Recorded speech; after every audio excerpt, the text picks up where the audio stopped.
Bravo. Ok. Hay un documental para todos aquellos, tengo entendido que está disponible en YouTube, subtitulado, si quieren indagar más. Dura poco más de 1 hora y se llama Moon Rising. Y tiene que ver, o se hace cargo a partir de expertos, ingenieros aeroespaciales, así del espacio, estoy hablando derechamente, otras personas expertos en análisis fotográfico, en perspectivas, calculistas, que han triangulando. Exacto, y que han descubierto a partir de las propias fotografías en alta definición que nos entrega la NASA, la cantidad de secretos que descubrieron. ¿Algunos de ustedes se han preguntado por qué las fotografías de la Luna siempre son en blanco y negro? Viejo, estos hombres se hicieron esa pregunta y comenzaron obviamente a agregarle el color natural que se encuentra en este satélite natural y descubrieron una cantidad de cosas que podríamos decir que hay ruinas, hay elementos que a veces están y después desaparecen, es como si hubieran base. Y al no haber color se perdía toda esa información. Exactamente, se confunden, es como ver, digamos, un elemento sobre una alfombra negra, se mimetiza con los demás. Exacto, y más encima que decían que entregaban la fotografía invertida, cosas que provocaban una confusión en el espectador. Lo primero, la gran pregunta que se hicieron los autores de este tremendo documental es, ok, si no hay nada que ocultar en la Luna, ¿por qué algunas partes de las fotografías que entrega la NASA están borradas digitalmente, con lo que se conoce como un blur? Están así como empañadas. Blureadas. ¿Qué hay detrás de eso? ¿Qué no tenía que verse, por favor? This little gem was discovered and brought to the attention of moon researchers all over the world by Joseph P. Skipper on May 28, 2004. I decided to hire an imaging forensics expert to take this photo and to try and remove the blurring to reveal what is underneath. First of all, the astounding measurements he made reveal an object that is 10 times the size of Los Angeles. 10 times the size. This in itself is an incredible detail about the size of this object. By using Adobe Photoshop and some of the filters available within the program, we were able to see more of the details that were lost due to the blurring applied by whoever did this for NASA and the Clementine mission archives. This enormous object seems to be some form of a machine or possibly a spacecraft. In all the enhancements made independently, it appears there may have been what appears to be a giant humanoid wearing a jumpsuit and possibly working on the front portion of this contraption. This may or may not be a giant humanoid. Perhaps the shadows seem to reflect something of a human form. We will never know until NASA releases this photograph unblurred and with the clarity available for us to see. Cuando tú le devuelves al terreno lunar sus colores originales y no solamente te quedas con la fotografía en blanco y negro, y sin más encima te haces la pregunta por qué algunos elementos los manchan, los tapan a través de un proceso de inversa, a través de técnicas que son claramente más complejas que el Photoshop que nosotros manejamos en casa, te das cuenta de que hay un objeto con colores propios que no corresponde al terreno natural de la Luna y que pareciera ser una maquinaria, como el propio documentalista dice, quizás una nave aterrizada y donde pareciera que alguien la estuviera asistiendo al lado. El caso es que claramente lo que había ahí, obviamente levantaba la sospecha de la NASA, no quería que nosotros lo viéramos directamente y no hiciéramos las preguntas que nos estamos realizando ahora, y la tapó de frentón. Pero hay una prueba que es aún más concluyente. Cuando los hombres, ¿cierto?, pisaron la Luna, cuando fueron los astronautas, todas las fotografías fueron hechas en base a una cámara que llevaba una serie de crucecitas que después, cuando tú veías el impreso de la fotografía, te servían para hacer cálculos de cantidad de distancia, digamos, o de tamaño de las cosas, porque eran marcadores, era como papel milimetrado, claro. Era para entender dónde está ubicado. Claro. Entonces este tipo dijo, ok, ¿por qué en algunas fotos algunas de estas cruces desaparecen? Ok, pongamos el mismo efecto que hicimos para revelar donde algunas cosas estaban tapadas en cierta fotografía, y si ahí hay algo tapado, veamos qué descubrimos. En esos inmensos cielos sin estrellas que aparecen en las fotografías de la Luna, obviamente afloraron que son horizontes falsos y que hay objetos detrás de ellas. Por favor, mira. Hasselblad cameras were the ones that were used by NASA to photograph everything on the moon. And the reason Hasselblad was used is because they had registration crosshairs.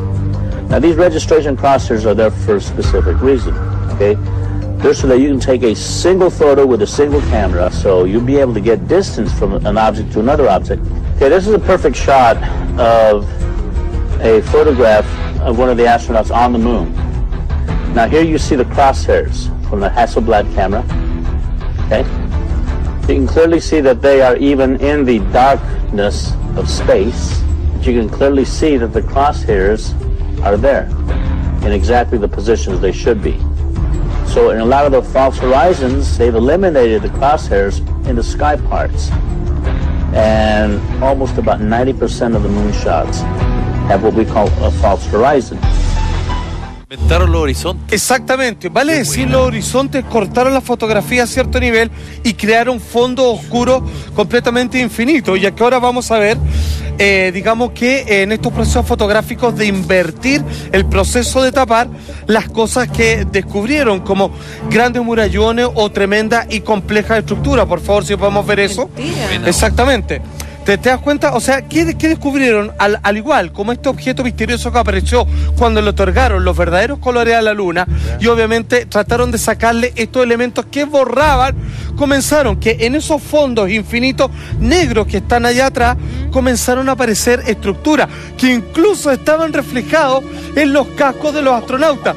Detrás no había un simple fondo negro, aparecían distintos murallones de todo tipo, simplemente haciendo el trabajo inversa. Atención, este documental se hace tan cargo de lo que dice, usted baje la fotografía original de la NASA y haga el proceso que nosotros le indicamos, y hágalo el ejemplo en su casa, si usted quiere tapar, por ejemplo, un jardín, ciertos árboles, y al final van a aparecer realmente las cosas que están. Los horizontes son falsos, no están cortados donde corresponde, y detrás ustedes se preguntan, ¿por qué no hay estrellas en los cielos si obviamente debe ser una atmósfera perfecta? Bueno, es simplemente porque los simularon, los taparon. Ese no es el horizonte. La luna claramente tiene menos diámetro que la Tierra, pero aún así no es tan cortita como que uno se pare y pareciera que si caminarais 20 minutos estaríais dando la vuelta al tiro. Exacto. Es porque obviamente los horizontes son falsos y encontraron todo eso demás. Pero eso no es todo. Cuando hicieron el proceso de devolverle al terreno lunar, devolverle los colores propios de la naturaleza, descubrieron que claramente hay una cantidad de objetos con luz propia, brillantes, que tienen formas perfectas, ovaladas, y que son las mismas que muchas veces se han encontrado volando alrededor de nuestro satélite natural. Viejo, que este documental es una maravilla. Por favor, atención con este reporte. Mira. In my first film, UFO: The Greatest Story Ever Denied, we had this whole segment on the STS footage of the things that are flying near the tether, things that have the donut hole, but they seem to be alive. I've come to find out that these things are thriving on the moon's surface. There's thousands of them.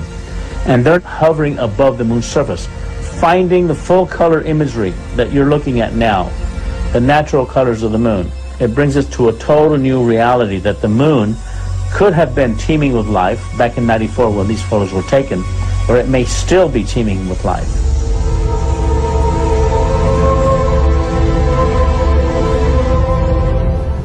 Los mismos objetos que ustedes vieron, reconocidos como elementos anómalos flotando cerca de la Luna, son los que parecen estar completamente posados como elementos antinatura, vale decir que no corresponden a la superficie natural del suelo lunar, que obviamente está todo cubierto, digamos, por el polvo lunar, sino que sencillamente son autocuidados, digamos, con una luminiscencia propia, y que están posados y que a veces cambian de lugar. Si tú fotografías el mismo sitio con 2 meses, digamos, o una semana de diferencia, algunos objetos permanecen y otros desaparecen claramente, y hay repartido un montón. Las conclusiones a las que llega este documental, Moon Rising, es que claramente a través de los telescopios sabían que habían esas cosas allá en la Luna, y la carrera espacial, como yo decía al comienzo, fue para tratar de sacar estas cuestiones, traer la vuelta a la Tierra y empezar a estudiarla y entenderla. No solo que no estamos solos, sino que además entender cómo sería una tecnología superior. Pero atención, cuando el hombre fue por primera vez a la Luna, se le pidió un informe específico al Instituto Brookings. ¿Cuál es el Instituto Brookings?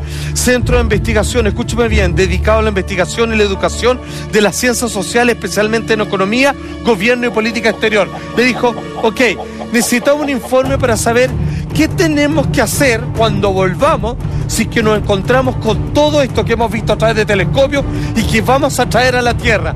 ¿Saben cuál fue la sugerencia que le dijo el Instituto Brookings a los astronautas? Usted me espera un tanto así, y eso lo cuento sin falta a la vuelta comercial.